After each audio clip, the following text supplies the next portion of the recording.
Coming up today on LinkedIn News Live, how can women own the role of chief financial officer in their own home? We speak to one expert who wrote a, quote, manifesto for women who want to take control of their money. Plus, why PwC is renewing its commitment to address the equity gap in the U.S. All that next.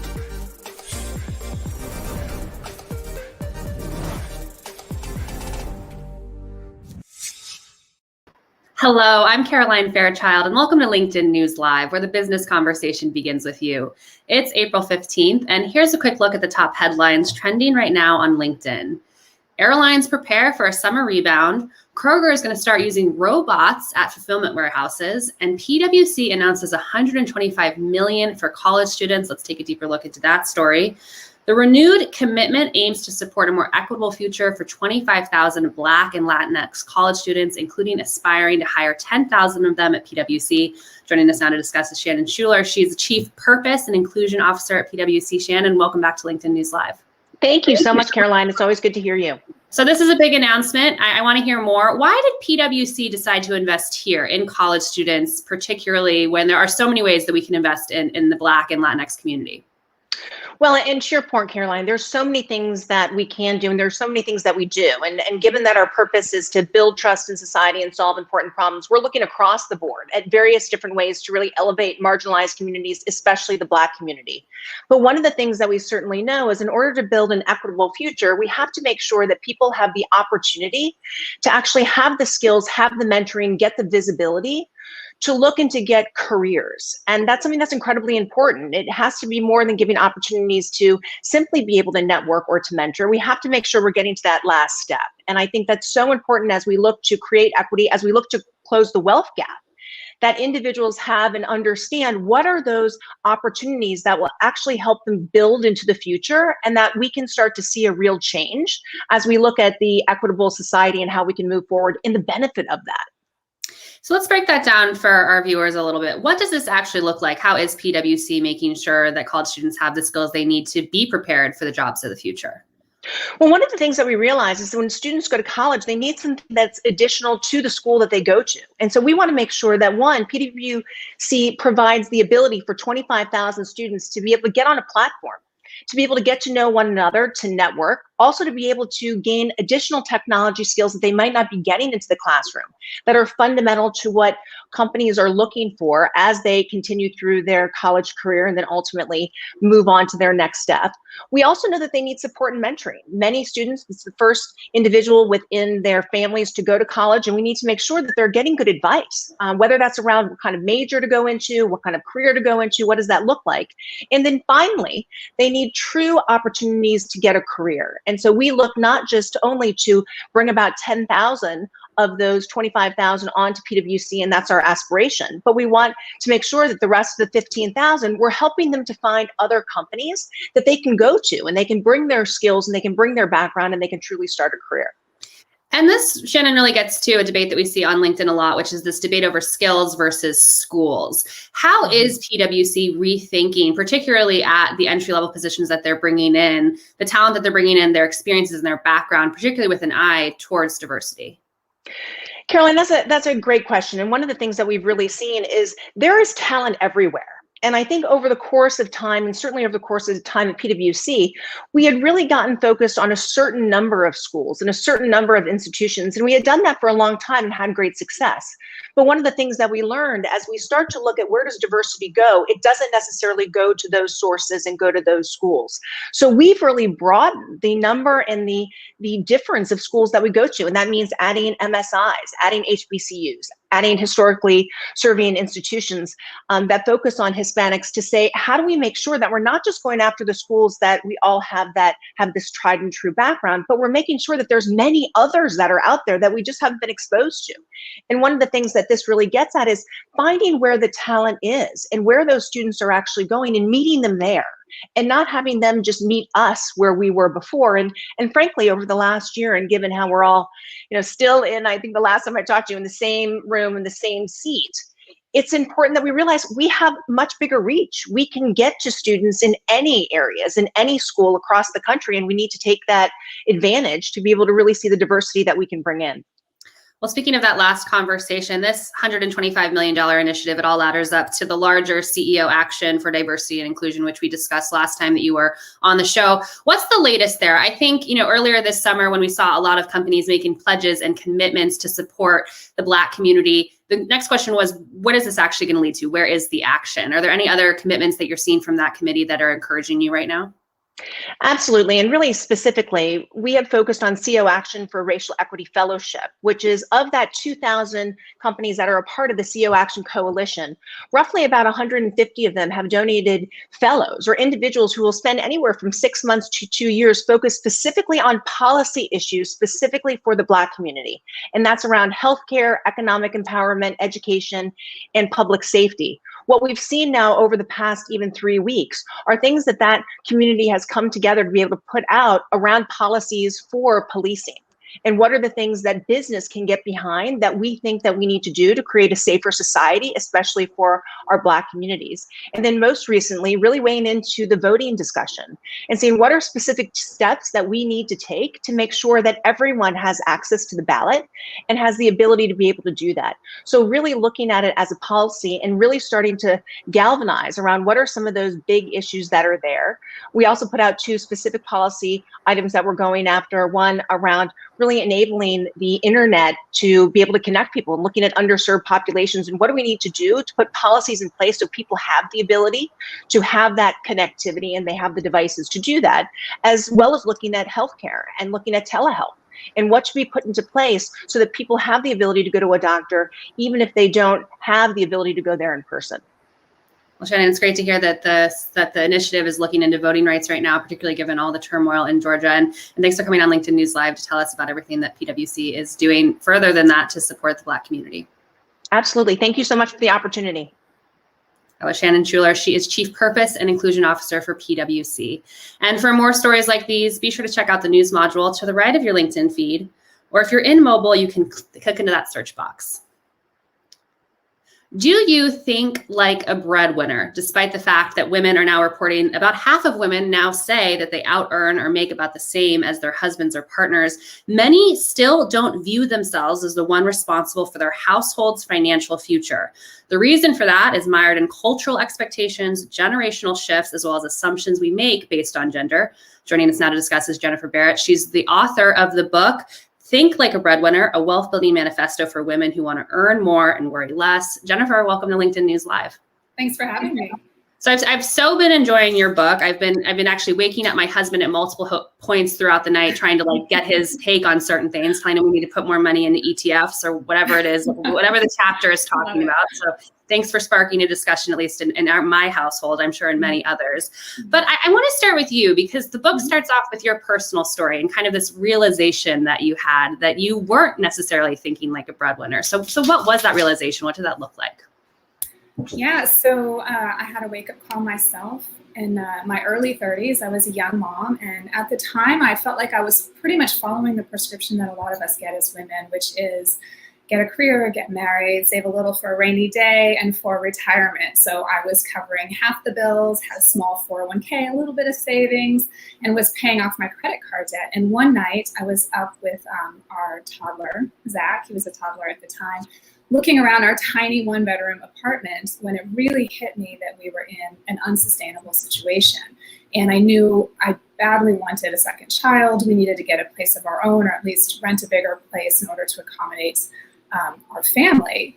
And I realized that I really hadn't been focused on saving and investing for these goals that were so important for me. So it was a real moment of reckoning for me. And I asked myself, why wasn't I taking these actions? And what I realized was that I had been subconsciously depending on my husband to take the lead with the financial planning for our future, just as my own dad had. You know, he'd been the sole primary breadwinner for most of my childhood. And this was really subconscious. Until that moment, it hadn't really struck me just how much I had bought into that assumption.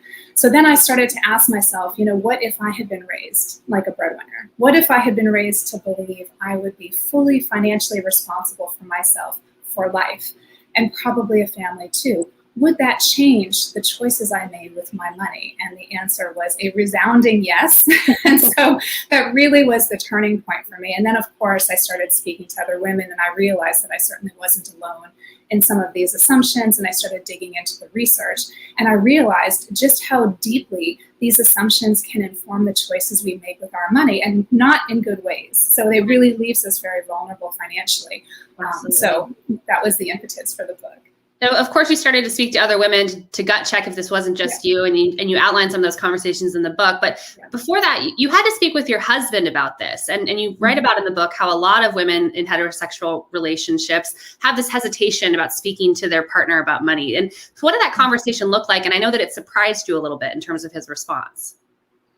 Yes, I think one of the surprising things for me was after I started to take action around my finances, and I ended up taking a new role in management. I more than doubled my income in a few years, was really saving and investing, was able to put down most of the down payment on the home we still live in. So these were really big steps for me. But I moved into the main breadwinner role right as I had our second child.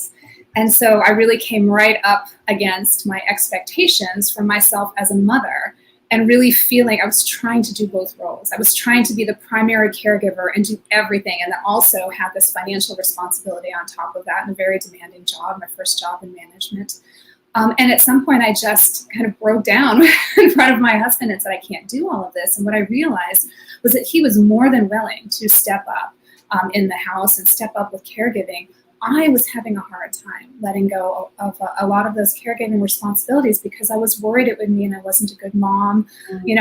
There's so much pressure on this intensive mothering right now. And now that I have, more than a decade's perspective, I know that that's not true. I know it's really about quality, not quantity, when it comes to time with our kids. And I've read all the research now, so I've completely shifted my mindset around that. But these assumptions, these beliefs are really deeply held. And so when you do find yourself in the breadwinner role, it's really important to have those open conversations with your partner about the expectations and assumptions you had coming in, and then really figuring out a way to split up childcare and household responsibilities and financial responsibilities in a way that feels fair and allows you each to be really involved to the extent that you want to be.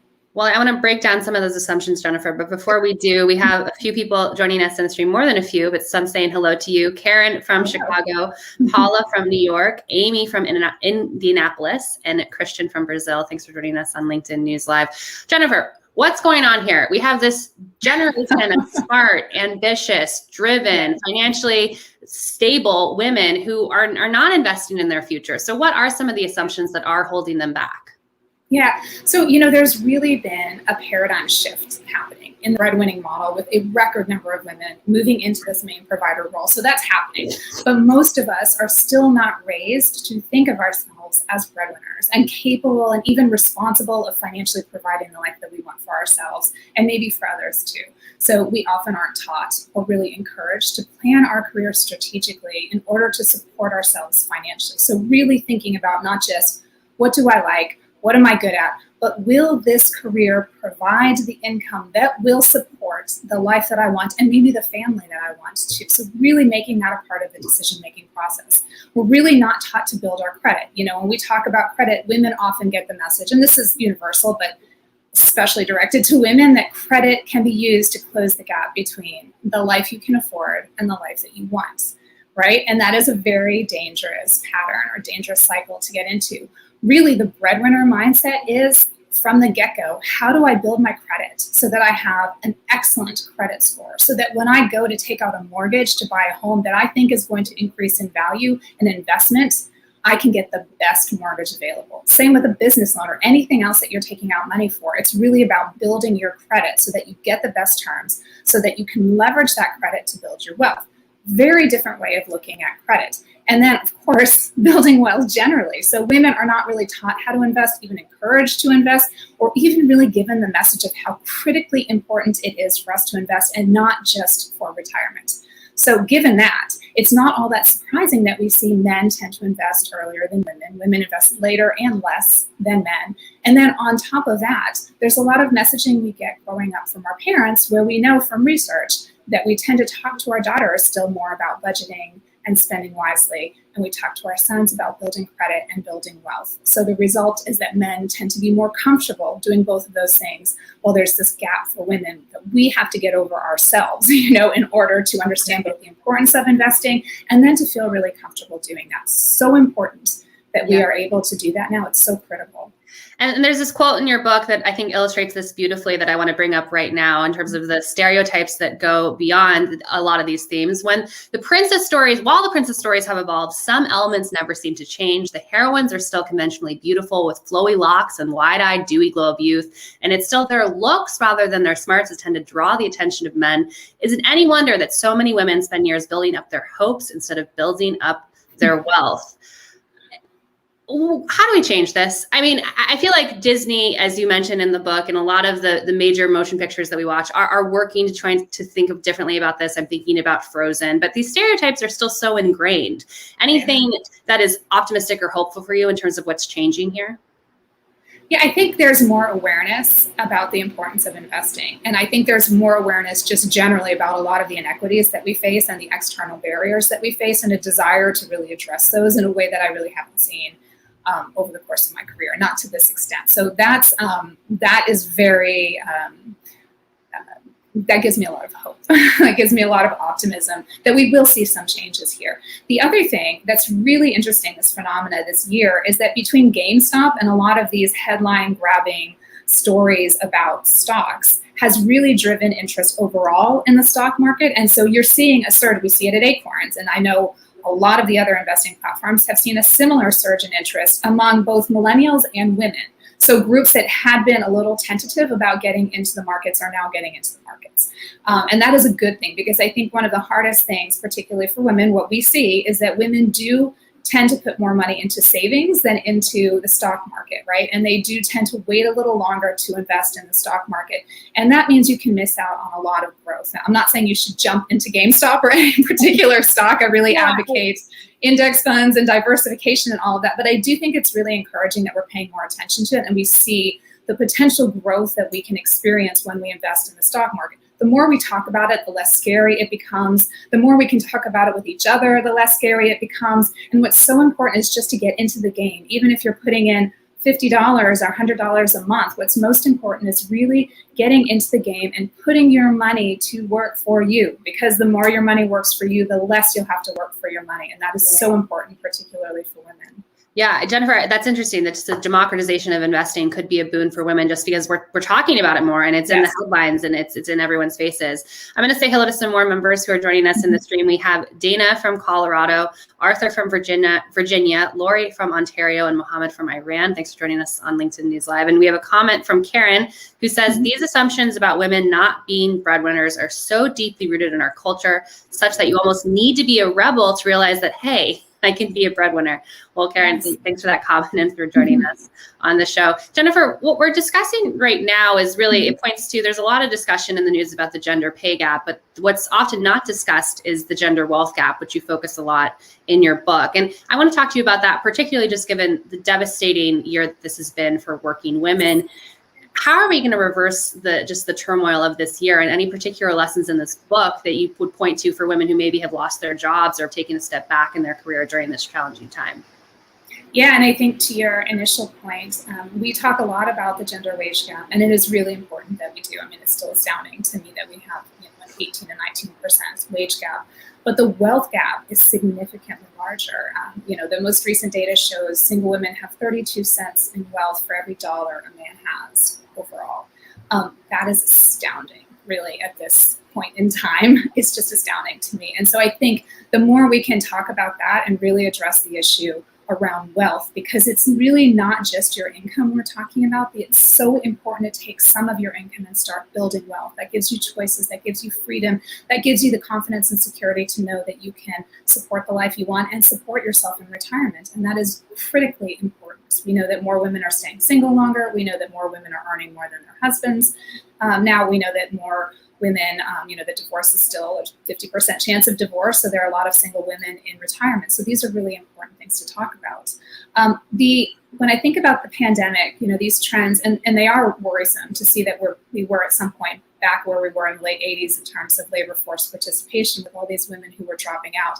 But I think the pandemic has really just highlighted a lot of the issues that existed before the pandemic. So at least we're talking about them. And I think that that's a small silver lining on a very real problem that we're dealing with and still haven't entirely addressed. But I think the pandemic really shone a spotlight, for example, on if we look at the breakdown in household responsibilities, we know from research that women were still taking on most of the household and childcare responsibilities during the pandemic, even when they were earning more. That's what this research shows, which is surprising to me. But I think what it highlighted was, we're now talking about this. And then on top of that, when you're spending 24/7 with your spouse and your kids, all of that invisible work that was going on before is now suddenly visible. So I think that couples are having conversations they maybe didn't have before, where, the partner who maybe wasn't picking up as much work at home is now saying, wow, it takes a lot to run a household.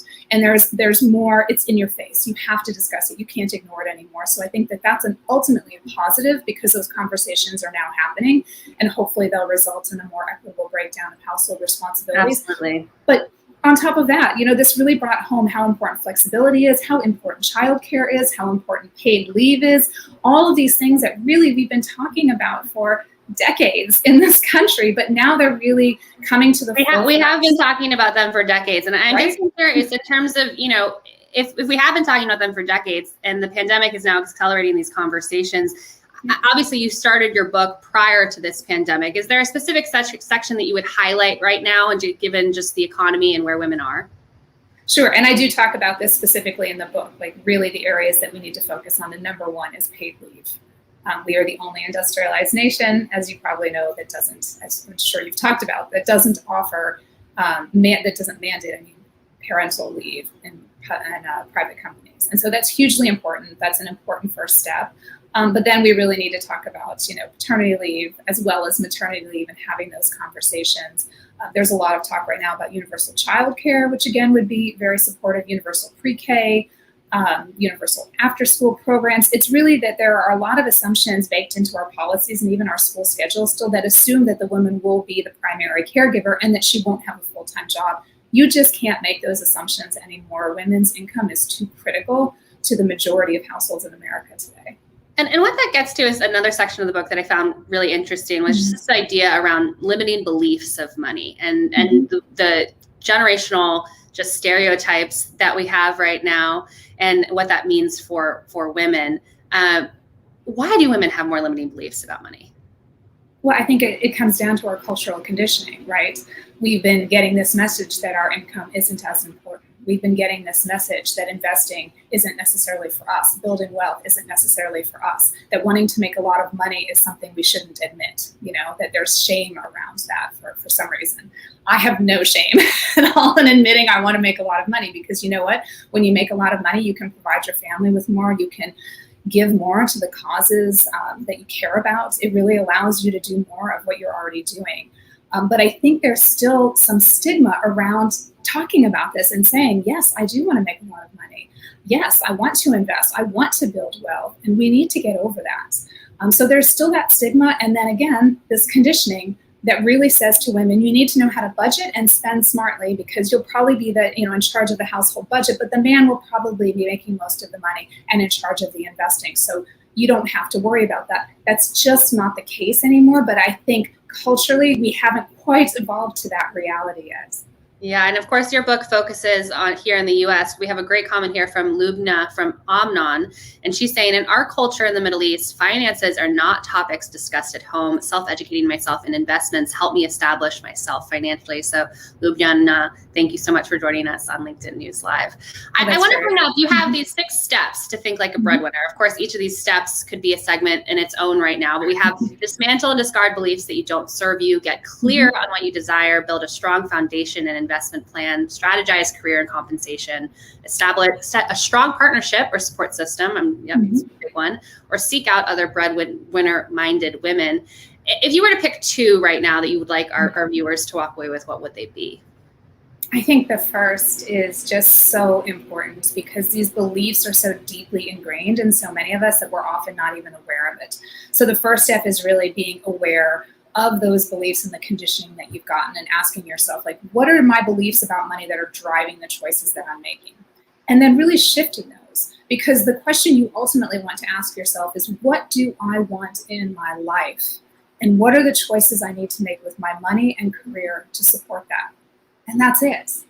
And then seeking out other breadwinner-minded women. I think it's so important to surround yourself with other people who are thinking this way too. You know, we are so great as women in building each other up when it comes to our careers. We're really good about talking about that. And just imagine if we did the same when it came to building wealth. Well, wait a minute, Jennifer. I want to cut in a little bit and talk about that, because there's a point in your book where you say this might be the single biggest thing that is holding women back in terms of building wealth and building up their salary. What was that single biggest thing that you said in your book? I think it was the beliefs. I mean, that's what it comes back to. Well, you also said that it was the women not talking to each other about their salaries. Oh, also that, yes. There are a lot of things that I cover in the book. Yeah. Yes, I mean, that is one of the single most important things. So it is about talking to other women about your salary, talking to other women about building wealth. I think what we're good at is talking to each other about building up our careers in the sense of, like, this is a great job for you, go for this job, you can do it. Networking, we've really gotten much better at that. But I agree that I think the financial piece of that is often still missing. You put me on the spot there, Caroline. You didn't say it was the single biggest thing, but you did. There was some line that you said this, and I said it is one of the most important things when it comes to salary.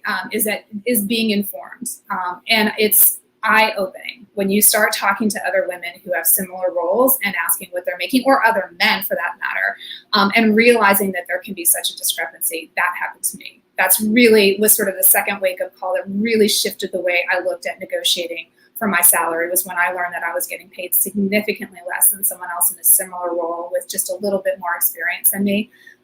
That was like a punch in the gut, and that really motivated me. Yeah. Jennifer, bringing up some more comments before I let you go. Lubna says, we have another actually quote here from Dr. Shannon, who says, I think this is a really important conversation for women. Jennifer, we could go on and on about this. I'm so appreciative for you joining us on this show. And, you know, if you're joining us right now, be sure to check out Jennifer's book, Think Like a Breadwinner. And thanks, Jennifer, for joining us on LinkedIn News Live.